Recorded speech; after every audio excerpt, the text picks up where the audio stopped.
Hello students next ਜੋ ਆਪਣਾ topic ਹੈਗਾ DVMS ਦੇ ਵਿੱਚ ਉਹ ਹੈਗਾ advantages of using the DVMS approach. DVMS approach ਜੇ ਤੁਸੀਂ ਯੂਜ਼ ਕਰਦੇ ਹੋ ਮਤਲਬ ਕਿ ਡਾਟਾਬੇਸ ਮੈਨੇਜਮੈਂਟ ਸਿਸਟਮ ਯੂਜ਼ ਕਰਦੇ ਹੋ ਆਪਦੇ ਰਿਕਾਰਡ ਨੂੰ ਸਾਂਭਣ ਦੇ ਲਈ, ਆਪਣੀਆਂ ਫਾਈਲਸ ਨੂੰ ਮਤਲਬ ਕਿ ਸਟੋਰ ਕਰਨ ਦੇ ਲਈ, ਮਤਲਬ ਆਪਦਾ ਡਾਟਾ ਨੂੰ ਕਿਤੇ ਸਟੋਰ ਕਰਨ ਵਾਸਤੇ ਜੇ ਤੁਸੀਂ DVMS ਅਪਰੋਚ ਯੂਜ਼ ਕਰਦੇ ਹੋ ਟਰੈਡੀਸ਼ਨਲ ਫਾਈਲ ਸਿਸਟਮ ਦੀ ਬਜਾਏ, ਤਾਂ ਉਹਦੀਆਂ ਤੁਹਾਨੂੰ ਉਹਦੇ ਕੀ ਬੈਨੀਫਿਟ ਹੋਣਗੇ।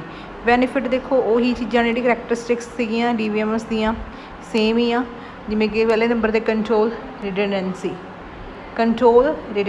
ਇਹਦਾ ਮਤਲਬ ਹੁੰਦਾ ਡੁਪਲੀਕੇਸੀ ਨੂੰ ਘਟਾਉਣਾ, ਕਿ ਬਾਰ-ਬਾਰ ਕਈ ਵਾਰ ਕੀ ਹੁੰਦਾ ਟਰੈਡੀਸ਼ਨਲ ਫਾਈਲ ਸਿਸਟਮ ਦੇ ਵਿੱਚ ਕੀ ਹੁੰਦਾ ਸੀਗਾ, ਟਰੈਡੀਸ਼ਨਲ ਫਾਈਲ ਸਿਸਟਮ ਇਹ ਆ ਕਿ ਮਤਲਬ ਕਿ ਜਦੋਂ ਕੰਪਿਊਟਰ ਨਹੀਂ ਯੂਜ਼ ਹੁੰਦੇ ਸੀਗੇ, ਹੁਣ ਕੰਪਿਊਟਰ ਯੂਜ਼ ਹੋਣ ਲੱਗ ਗਿਆ, ਡਾਟਾਬੇਸ ਉੱਥੇ ਕ੍ਰੀਏਟ ਹੋਣ ਲੱਗ ਗਿਆ, ਠੀਕ ਹੈ। ਅੱਗੇ ਫਾਈਲਾਂ ਵਿੱਚ ਹੁੰਦਾ ਸੀਗਾ ਤਾਂ ਰਿਕਾਰਡ ਕੀ ਹੁੰਦਾ ਸੀਗਾ ਨਾ, ਜੇ ਇੱਕ ਰਿਕਾਰਡ ਜਗ੍ਹਾ ਦੇ ਉੱਪਰ ਬੋਲਦੇ ਹੁੰਦੇ ਸੀਗੇ, ਮਤਲਬ ਕਿ ਡੁਪਲੀਕੇਸੀ ਬਹੁਤ ਹੁੰਦੀ ਸੀ ਰਿਕਾਰਡਸ ਨੂੰ ਮੇਨਟੇਨ ਕਰਨਾ ਬਹੁਤ ਔਖਾ ਹੁੰਦਾ ਸੀਗਾ, ਉਹਨੂੰ ਅਸੀਂ ਰਿਡੰਡੈਂਸੀ ਜਾਂ ਫਿਰ ਡੁਪਲੀਕੇਸੀ ਬੋਲਦੇ ਸੀਗੇ। ਬਟ ਐਡਵਾਂਟੇਜ ਇਹਦੀ ਇਹੀ ਆ DVMS ਦੀ ਕਿ ਤੁਹਾਨੂੰ ਕੰਟਰੋਲ ਕਰਦਾ ਤੁਹਾਡੀ ਰਿਡੰਡੈਂਸੀ ਨੂੰ। ਇਹ ਜੇ ਸੋਫਟਵੇਅਰ ਯੂਜ਼ ਕਰਦਾ ਜਿਹਦੀ ਹੈਲਪ ਨਾਲ ਅਸੀਂ ਕੀ ਕਰ ਸਕਦੇ ਹਾਂ, ਜਿਹੜੀ ਕਿ ਰਿਡੰਡੈਂਸੀ ਆ ਬਾਰ-ਬਾਰ ਜਿਹੜਾ ਰਿਕਾਰਡ ਬਾਰ-ਬਾਰ ਥਾਂ 'ਤੇ ਡੁਪਲੀਕੇਟ ਸ਼ੋ ਹੋ ਰਿਹਾ ਹੈਗਾ, ਉਹਨੂੰ ਕੀ ਆ ਰਿਮੂਵ ਕੀਤਾ ਜਾ ਸਕਦਾ।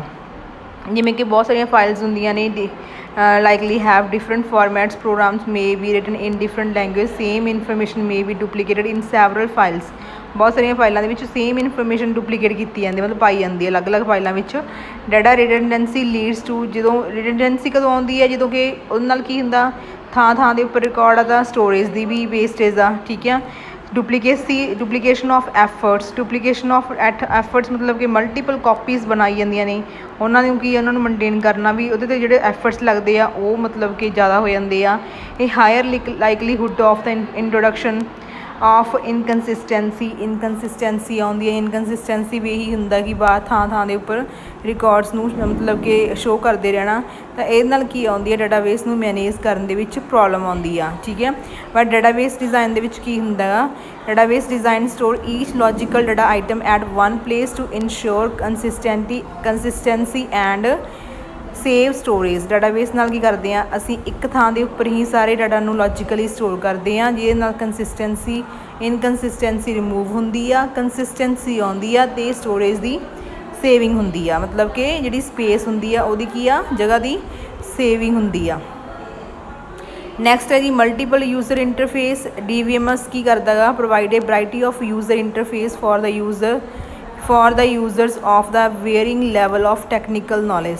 ਇਹਦਾ ਮਤਲਬ ਇਹ ਹੈ ਕਿ ਜਿਹੜੀ ਯੂਜ਼ਰ ਇੰਟਰਫੇਸ ਮਤਲਬ ਇੱਕ ਟਾਈਮ ਦੇ ਉੱਪਰ ਬਹੁਤ ਸਾਰੇ ਯੂਜ਼ਰ ਜਿਹੜੇ ਹੈਗੇ ਆ ਉਹ ਕੀ ਹੈ ਡਾਟਾਬੇਸ ਨੂੰ ਯੂਜ਼ ਕਰ ਸਕਦੇ ਆ, ਇੰਟਰੈਕਟ ਕਰ ਸਕਦੇ ਆ ਯੂਜ਼ਰਸ ਡਾਟਾਬੇਸ ਦੇ ਨਾਲ, ਠੀਕ ਹੈ।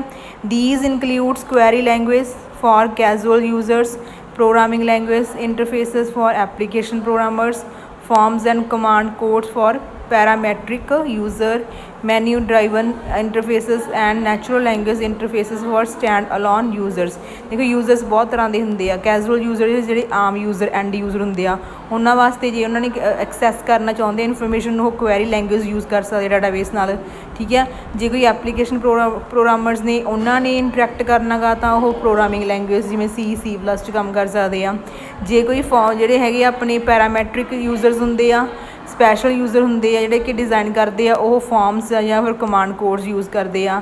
ਜਾਂ ਫਿਰ ਕੀ ਜਿਹੜੇ ਹੁੰਦੇ ਆ ਆਪਣੀ ਸਟੈਂਡ ਅਲੋਨ ਯੂਜ਼ਰਸ ਹੁੰਦੇ ਆ ਜਿਹੜੇ ਸਭ ਤੋਂ ਐਂਡ ਦੇ ਉੱਪਰ ਆ ਜਾਂਦੇ ਆ, ਉਹ ਕੀ ਕਰਦੇ ਆ ਮੈਨਿਊ ਡਰਾਈਵਨ ਇੰਟਰਫੇਸਿਸ ਜਾਂ ਫਿਰ ਨੈਚੁਰਲ ਲੈਂਗੁਏਜਸ ਯੂਜ਼ ਨਹੀਂ ਕਰ ਸਕਦੇ। ਮਤਲਬ ਜਿੰਨੇ ਡਿਫਰੈਂਟ ਟਾਈਪਸ ਦੇ ਯੂਜ਼ਰ ਹੁੰਦੇ ਆ ਉਹ ਆਪਦੇ ਤਰੀਕੇ ਨਾਲ ਇੰਟਰਫੇਸ ਕਰ ਸਕਦੇ ਆ DVMS ਨਾਲ, ਜਿਹੇ ਜਿਹਾ ਉਹਨਾਂ ਨੂੰ ਮਤਲਬ ਕਿ ਜਿਵੇਂ ਉਹਨਾਂ ਨੂੰ ਸਹੀ ਲੱਗਦਾ ਗਾ, ਜਿਹੜੀ ਲੈਂਗੁਏਜ ਉਹਨਾਂ ਨੂੰ ਸਹੀ ਲੱਗਦੀ ਆ ਉਸ ਲੈਂਗੁਏਜਸ ਦੇ ਵਿੱਚ ਉਹ ਇੰਟਰਫੇਅਰ ਕਰ ਸਕਦੇ ਆ DVMS ਦੇ ਨਾਲ।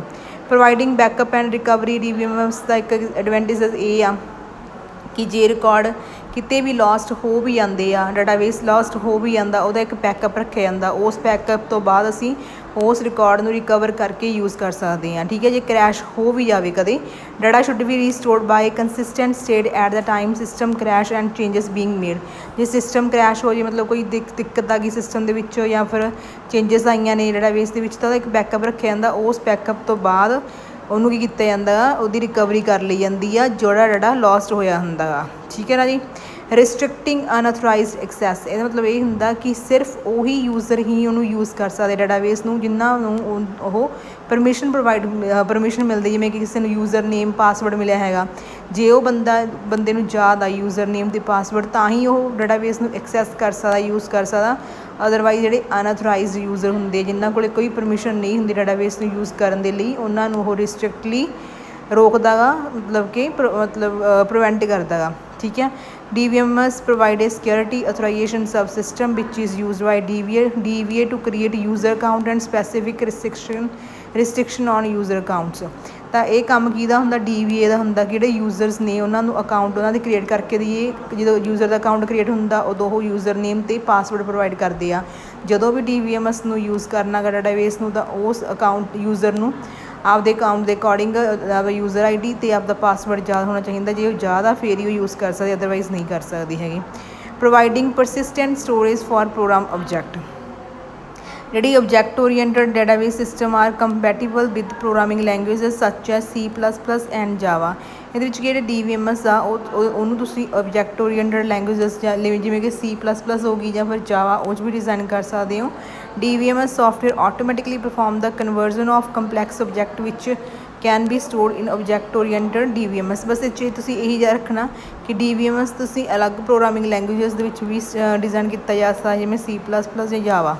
Providing storage structure for efficient query processing.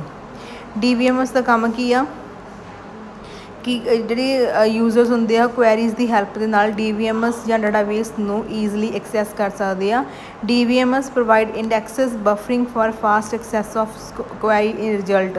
The choice of index is part of physical database design and tuning. ਬਸ ਇਹ 'ਚ ਇਹੀ ਕਹਿਣਾ, ਇਹ ਤੁਸੀਂ ਕਹਿ ਸਕਦੇ ਕਿ ਜਿਹੜੀ ਕੁਐਰੀ ਪ੍ਰੋਸੈਸਿੰਗ ਜਾਂ ਆਪਟੀਮਾਈਜੇਸ਼ਨ ਮੋਡਿਊਲ ਆ ਉਹਦਾ ਕੰਮ ਕੀ ਹੁੰਦਾ ਕਿ ਡਿਫਰੈਂਟ ਕੁਐਰੀਜ਼ ਦੀ ਹੈਲਪ ਦੇ ਨਾਲ ਡਾਟਾਬੇਸ ਨੂੰ ਐਕਸੈਸ ਕਰਵਾ ਕੇ ਦੇਣਾ ਯੂਜ਼ਰਸ ਨੂੰ। ਰੀਪ੍ਰਜੈਂਟਿੰਗ ਕੰਪਲੈਕਸ ਰਿਲੇਸ਼ਨਸ਼ਿਪ ਅਮੰਗ ਡਾਟਾ, ਜਿਹੜੇ ਡਾਟਾ ਗਾ ਉਹਦੇ ਵਿਚਕਾਰ ਕੰਪਲੈਕਸ ਡਾਟਾ ਜਿਹੜੀ ਰਿਲੇਸ਼ਨਸ਼ਿਪਾਂ ਨੂੰ ਰੀਪ੍ਰਜੈਂਟ ਕਰਨ ਦਾ ਕੰਮ ਵੀ DBMS ਕਰਦਾ ਗਾ। ਕੈਪੇਬਿਲਿਟੀ ਹੁੰਦੀ ਹੈ to represent a variety of complex relationship among the data to define new relationship as they arise. ਉਹਨਾਂ ਦੇ ਵਿਚਕਾਰ ਜੋ ਰਿਲੇਸ਼ਨਸ਼ਿਪ ਆ ਉਹਨੂੰ ਡਿਫਾਈਨ ਕਰਨ ਦਾ ਕੰਮ ਵੀ DBMS ਦੇ ਵਿੱਚ ਹੀ ਹੁੰਦਾ। ਇਨਫੋਰਸਿੰਗ ਇੰਟੀਗ੍ਰਿਟੀ ਕੰਸਟ੍ਰੇਂਟਸ, ਇੰਟੀਗ੍ਰਿਟੀ ਕੰਸਟ੍ਰੇਂਟਸ ਹੁੰਦੇ ਆ ਰਿਸਟ੍ਰਿਕਸ਼ਨਸ। ਇੰਟੀਗ੍ਰਿਟੀ ਕੰਸਟ੍ਰੇਂਟਸ ਹੁੰਦੀਆਂ ਨੇ ਰਿਸਟ੍ਰਿਕਸ਼ਨ ਜੋ ਅਸੀਂ ਡਾਟਾਬੇਸ ਦੇ ਉੱਪਰ ਲਗਾਉਂਦੇ ਹਾਂ। ਰਿਸਟ੍ਰਿਕਸ਼ਨਸ ਹੁੰਦੀਆਂ ਨੇ ਹਦਾਇਤਾਂ, ਰੋਕਾਂ। These constraints are derived from meaning of data and mini world. Some constraint can be DBMS at the time of defining data definition automatically.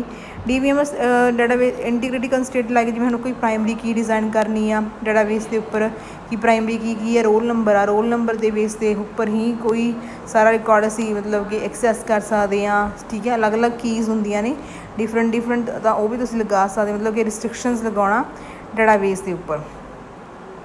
Permitting inferencing and action using rules. Permit ਕਰਨਾ ਮਤਲਬ ਕਿ allow ਕਰਨਾ ਕਿ ਜੋ database ਆ ਉਹਦੇ ਉੱਪਰ database ਦੇ ਵਿੱਚ ਵੀ ਤੁਸੀਂ ਇੰਟਰਫੇਅਰ ਕਰ ਸਕਦੇ। ਨਵੀਂ ਇਨਫੋਰਮੇਸ਼ਨ ਜਿਵੇਂ ਐਡ ਕਰਨਾ ਚਾਹੁੰਦਾ ਕੋਈ ਯੂਜ਼ਰ, ਨਵੀਂ ਇਨਫੋਰਮੇਸ਼ਨ ਪਹਿਲਾਂ ਕੋਈ ਡਾਟਾਬੇਸ ਬਣਿਆ ਹੈਗਾ, ਨਵੀਂ ਇਨਫੋਰਮੇਸ਼ਨ ਵੀ ਅਪਡੇਟ ਕਰਵਾ ਸਕਦੇ ਜੇ ਉਹਨੂੰ ਪਰਮਿਸ਼ਨ ਮਿਲੀ ਹੋਊਗੀ ਡਾਟਾਬੇਸ ਤੋਂ, DBA ਤੋਂ, ਠੀਕ ਹੈ। ਤਾਂ ਇਹਨੂੰ ਕੀ ਬੋਲਦੇ ਆ ਅਸੀਂ ਕਿ ਮਤਲਬ ਕਿ ਪਰਮਿਟ ਕਰਨਾ ਐਕਸ਼ਨ ਨੂੰ, ਮਤਲਬ ਜੋ ਪਰਫੋਰਮ ਕੀਤੇ ਜਾਂਦੇ ਯੂਜ਼ਰ ਦੁਆਰਾ ਉਹਨਾਂ ਨੂੰ ਪਰਮਿਟ ਕਰਨਾ, ਪਰਮਿਸ਼ਨ ਦੇਣਾ। ਤਾਂ ਇਹ ਸੀ ਕੁਛ ਕੁ ਆਪਣੇ ਐਡਵਾਂਟੇਜਸ DBMS ਦੇ। ਨੈਕਸਟ ਆਪਾਂ ਕਰਾਂਗੇ ਕਲਾਸੀਫਿਕੇਸ਼ਨ ਆਫ DBMS ਕਿੰਨੇ ਪ੍ਰਕਾਰ ਦਾ ਹੁੰਦਾ ਗਾ, ਕਲਾਸੀਫਿਕੇਸ਼ਨ ਦੇ ਵਿੱਚ ਕਰਾਂਗੇ। Thank you.